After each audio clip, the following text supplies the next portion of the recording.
जंग उन्होंने ही शुरू की है तो खत्म भी उन्होंने ही करनी है।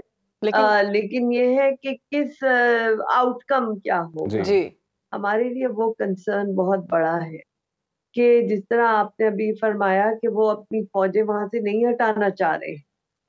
क्यों नहीं हटाना चाहते? क्योंकि वो उसको अपने कब्जे के अंदर इंटीग्रेट करना चाह रहे हैं। जनवरी तक इनको ये इस पे फैसला होना जरूरी है, बिकॉज आगे आप देखिए कि बाइडेन साहब भी इलेक्शंस में जा रहे हैं और नेतन्याहू की भी अपनी इलेक्शंस आ रही हैं। जी बात करेंगे फलस्तीन जंग की। बिल्कुल। तो आज 2 महीने से ज्यादा का वक्त गुजर चुका है।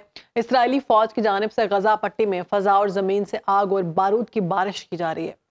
निहत्ते और मासूम फलस्तीनियों के खून से होली खेली जा रही है और कोई पूछने वाला नहीं, कोई सुनने वाला नहीं, और लोग सिर्फ वहां पर तलाश कर रहे हैं, लोग खाने के लिए तलाश कर रहे हैं, लोग दुआएं कर रहे हैं कि कोई हमारी मदद को आए। जो फौज है उसकी और जानिब शहरबारो से जो गुज़िश्ता 24 घंटों की अपडेट है उस दौरान अगर हम बात करें तो मजीद 110 फ़लस्तीनियों को शहीद किया गया है और मजमूई जो शहादतें हैं वो 17,000 तक पहुंच गई हैं। इसराइली वज़ीर आज़म ने जंग के बाद गजा का कंट्रोल किसी गैर मुल्की फ़ौज को सपुर्द करने का जो इम्कान है उसको मुस्तरद किया और कहा है जी कि ये कंट्रोल जो है ये इसराइली फ़ौज कैंप्स ही पर हमले संभालेंगे। किए जा रहे हैं। उनके जो कैंप्स हैं जहाँ पर वो लोग अब पनाह गुज़ीन पनाह जहाँ पर है। गुज़ीन कैंप्स हैं वहाँ पर हमले कर रहे हैं। वहाँ मतलब वो जैसे कि वो सेहूनी वज़ीर आज़म की जानिब से कहा गया था ना कि मैं गाज़ा को सारा वाइप आउट कर दूंगा। सिचुएशन बिल्कुल वैसी ही है। हमास के नाम पर मासूम निहत्ते लोगों को मारा जा रहा है, उनके बच्चों की नस्लकुशी की जा रही है और खाने पीने से उनको महरूम किया जा रहा है। इसी तमाम तर सूरत हाल पर बात करेंगे। हमारे साथ मौजूद हैं साबिक सिफारतकार नायला चौहान साहिबा। बहुत शुक्रिया मैम, आपने वक्त दिया। कतर ने सलामती कौंसिल से मुतालबा किया है कि जंग बंदी के लिए इसराइल को मुज़ाकरात की मेज़ पर वापस लाया जाए। क्या सलामती काउंसिल सेहूनी रियासत को मुज़ाकरात की मेज़ पर वापस ला सकेगी?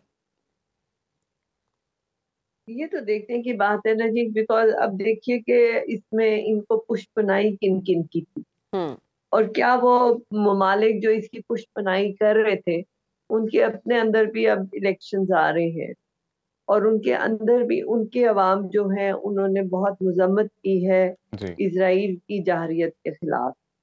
सो वो जो सियासी एजेंडा की खातिर इसराइल को सपोर्ट कर रहे थे, आया वो अपने सियासी ही एजेंडा में इसको मजीद कर सकेंगे? मेरा नहीं ख्याल है। हम्म सो उनको ये लाना है और ये जनवरी तक इनको ये इस पे फैसला होना जरूरी है, बिकॉज आगे आप देखिए कि बाइडेन साहब भी इलेक्शंस में जा रहे हैं और नेतन्याहू की भी अपनी इलेक्शंस आ रही हैं। जी।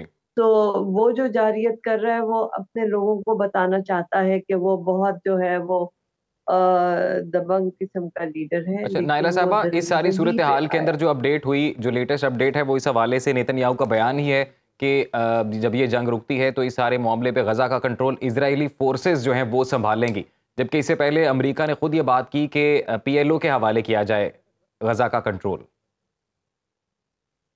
बिल्कुल आपने दुरुस्त फरमाया, वो तो ऑब्वियसली पूरा उसको जो है वो अपने हिस्से में ले लेना चाहते हैं। सो उन वो तो नहीं चाहते अपनी फौजें वहां हटाना। जी हम्म लेकिन तुर्की ने भी इस पे बयान दिया है, अमेरिका ने भी बयान दिया है और ममालिक ने भी दिया है कि ये इस तरह से जो है ना इंटरनेशनल लॉ की वायलेशन और इस तरह जी। इंसानी हकूक के पामाल नहीं किए जा सकते। अच्छा नायला साहबा, इसराइल में मार्च में पार्लिमान इलेक्शन होने जा रहे हैं और इसराइली जी वजीर आजम जनवरी में गजा जंग खत्म करना चाहता है। क्या जनवरी तक गजा जंग खत्म होती हुई दिखाई दे रही है आपको? कर पाएगा वो? देखिए, जंग उन्होंने ही शुरू की है तो खत्म भी उन्होंने ही करनी है। लेकिन लेकिन ये है कि किस आउटकम क्या जी होगा, जी हमारे लिए वो कंसर्न बहुत बड़ा है कि जिस तरह आपने अभी फरमाया कि वो अपनी फौजें वहां से नहीं हटाना चाह रहे। क्यों नहीं हटाना चाहते? क्योंकि वो उसको अपने कब्जे के अंदर इंटीग्रेट करना चाह रहे हैं और इन्होंने तो इस तरह का एक मॉडल बनाया हुआ है कि जो फौज जाहरियत करती है, इलाका साफ करते हैं और उधर सेटलर्स ले आते हैं। जी 70,000 settlers are ready to move इन।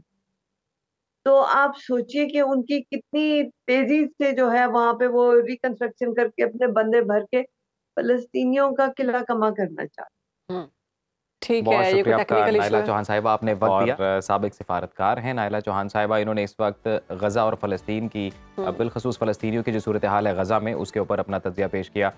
अब खबर आपकी दस्तरस में, हर वक्त बर वक्त। अभी सुनो न्यूज के YouTube चैनल को सब्सक्राइब कीजिए, बेल आइकॉन पर क्लिक कीजिए और बाखबर रहिए मुल्की और बैनुल अक़वामी हालात से यकीन के साथ।